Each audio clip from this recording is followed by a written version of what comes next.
Since we were around last, we've been dabbling in politics of all things. In fact, tonight's program is about politics as a vocation. And judging by the numbers of people who think that they can run the country better than the government, in politics, we have many lost vocations. I will now introduce to you Deputy Tully. Mr. Tully.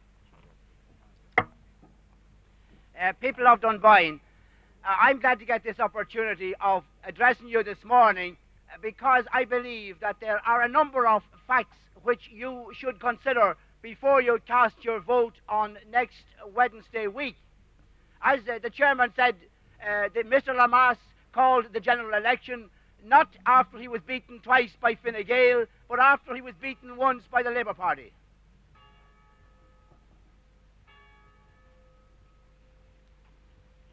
Render to Caesar the things that are Caesar's, and to God the things that are God's. In Ireland, we may have sometimes given a rather benign interpretation to this statement of the separateness of the church and political life. Perhaps it was the fact that the priest was very closely involved in the country's nationalist movement, or perhaps it's simply that last Mass on Sunday has been the traditional gathering point for our political meetings. Whatever the reason, the roles of priest and politician were closely linked in the minds of Irish people. O'Connell, even Parnell, and more recently Collins, Griffith and De Valera seldom took the stand without a local priest or bishop on the platform with them. As patriots and politicians, they shared that affection and admiration which the Irish showed to their clergy. Perhaps they saw in the politician something of that sense of vocation, of complete dedication that they expect in the priest. But has the image tarnished over the years? Do Irish people still look up to their politicians? Do they still find in them that spirit of self-sacrifice, of dedication, of patriotism?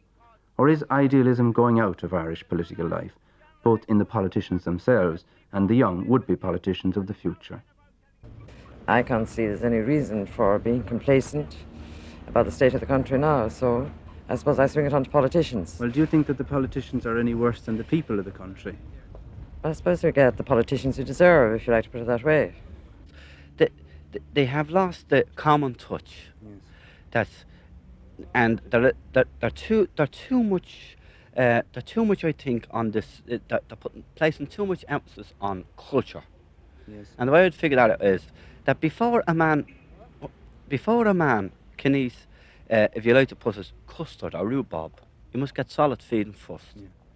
Well, they're placing all the emphasis on this custard and jelly, yes, rather than giving the solid stuff. The good And old that's why I figure it out.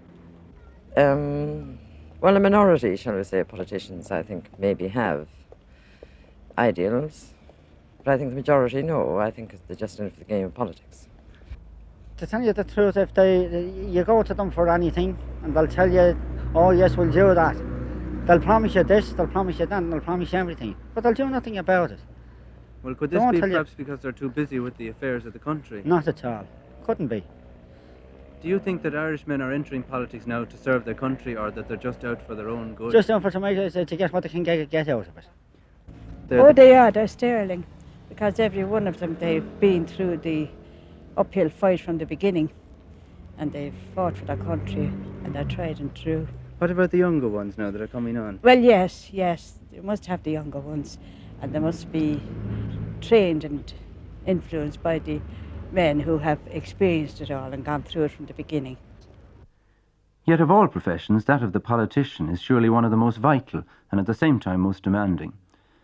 Nowadays, much of the colour of old-style campaigning is gone, the monster meetings, torchlight processions and massed bands. In the past, the politician had to have a strong voice, be a quick thinker, grasp the temper of his audience. If he had a gift for wit and slick repartee, so much the better. But in Ireland, old-style politicians are fast disappearing. Men who were in their 20s when the state was founded have now reached the age of retirement, and many have already pulled out. Government today, in a society where state influence is increasing, is a much more complicated business than in the past. It demands specialised training and a professional approach.